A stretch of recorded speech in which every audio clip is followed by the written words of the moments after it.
What is up, guys? Today we will talk about how you guys can properly withdraw Sunwaves tokens. Well, the process for that is pretty simple. For that, as you guys can see, I have this small set of instructions which you need to follow to withdraw it. First things first, you need to open up your wallet. Now, it could be different wallet, so you could have Sunwave tokens in MetaMask Trust Wallet. You just have to open it up.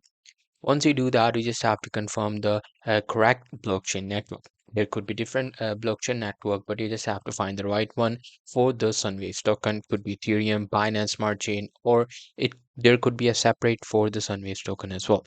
Now you just have to add Sunwaves token to your wallet using its contact address. If a token are on a DEX, connect your wallet and withdraw/unstake.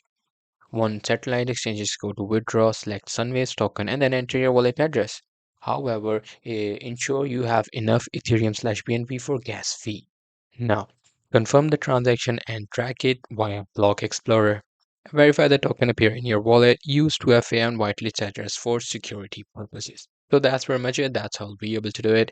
Hope you guys find this video helpful.